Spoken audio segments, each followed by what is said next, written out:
that time, it was common among the pagans, ancient Near Eastern cultures, to offer human sacrifices.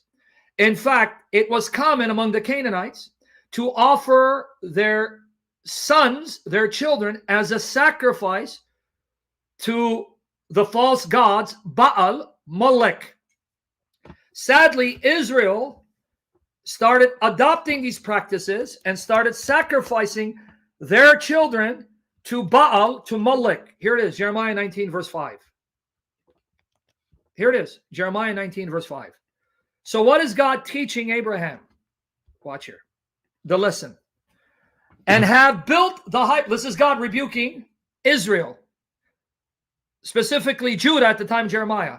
You have built high places for Baal, the false god, who's Allah of Islam, to burn their sons in the fire as burnt offerings to Baal, a thing which I never commanded or spoke of, nor did it ever come upon my heart. How dare you do this abomination?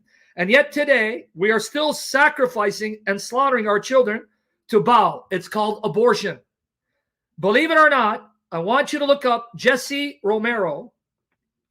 Jesse Romero, an outstanding Catholic apologist, and type in Jesse Romero abortion. Are you aware that abortion is directly linked to Luciferian sacrifice? He documents it. He's a bona fide, credible Catholic apologist, a warrior.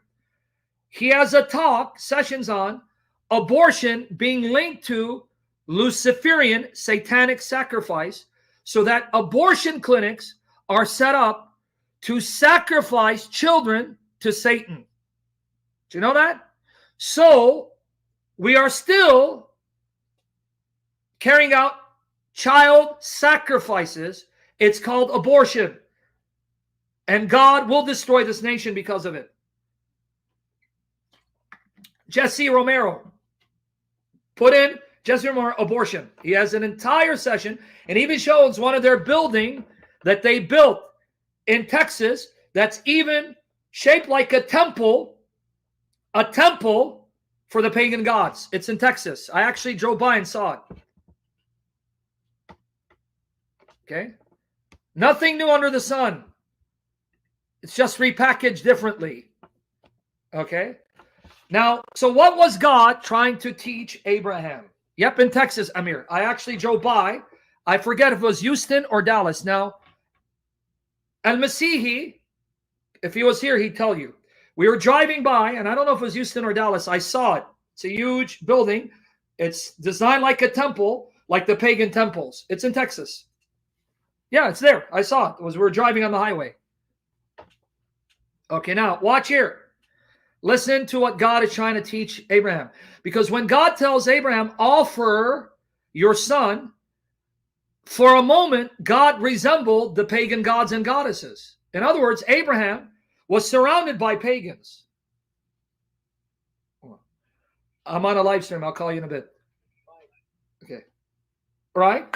And he saw pagans offering human sacrifices. For a moment, God resembled a pagan god. So God looked no differently than a pagan god. The reason why is because God was about to show him, I am not like the pagan gods, because I don't desire your children to be sacrificed to me. So he was teaching him how different he is from the pagan gods.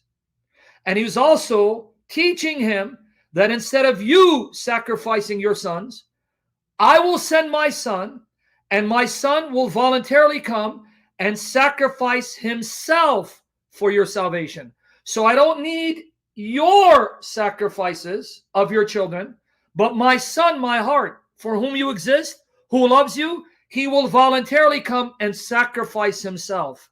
So he's teaching him, do not think I'm like the gods and the goddesses of the nations. I'm unlike them.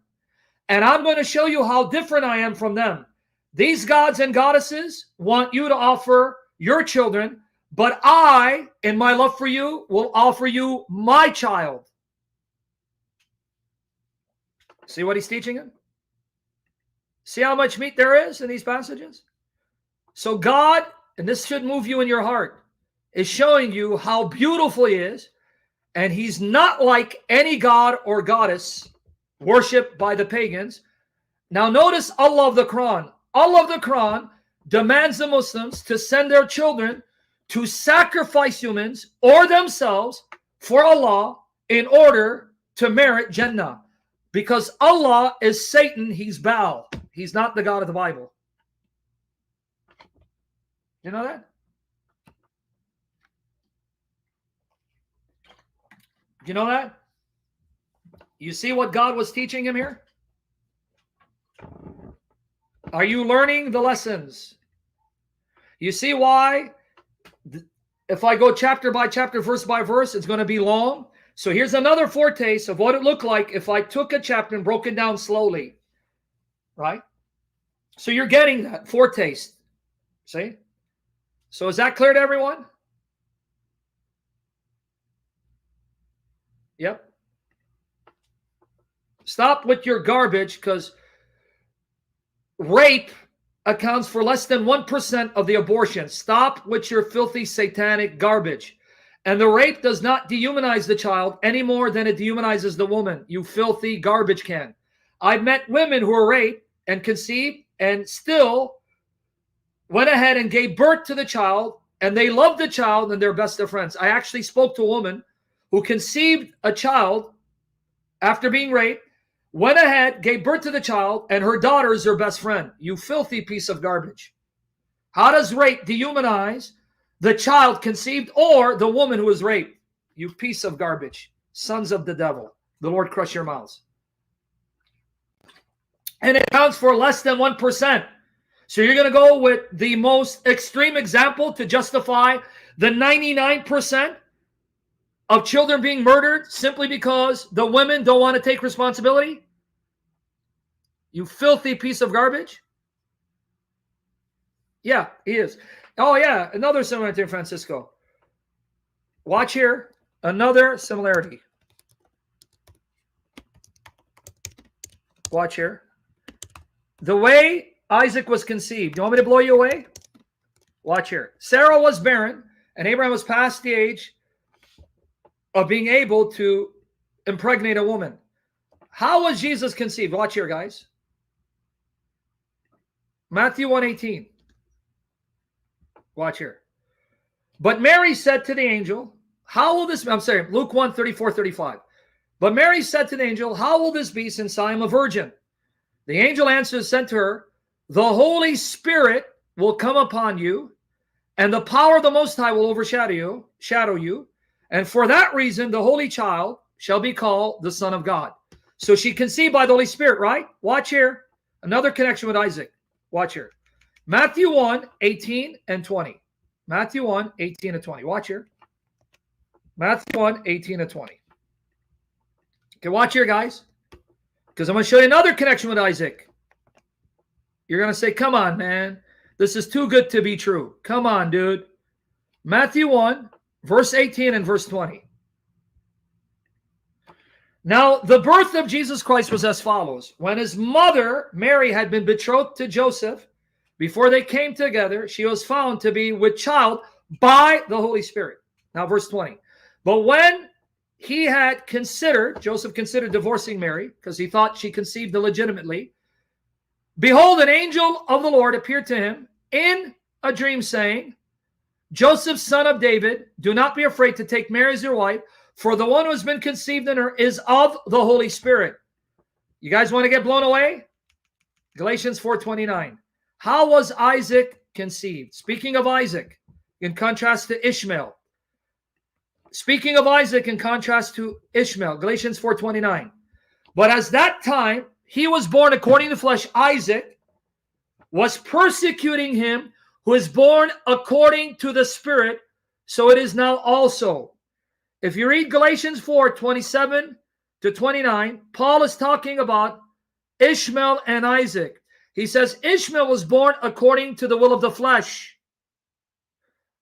Isaac was born according to the Spirit.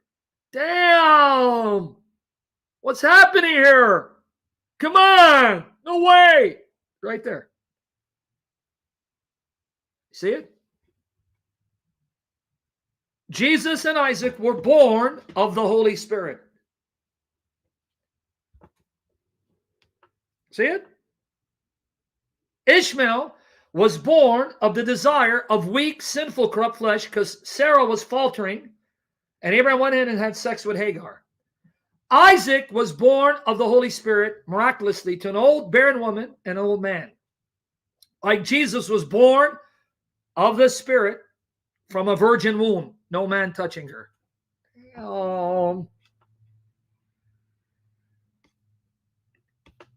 Sarah laughed in disbelief. Mary did not. So don't go to the extreme, Francisco. You're taking it too far. Hold your horses before I have to bring you down off the horse. Sarah laughed in disbelief. Mary wasn't disbelieving. She just inquired, how? I'm a virgin. When she was told, she submitted and believed. So take it easy, Francisco. I know you're trying to impress me. Not.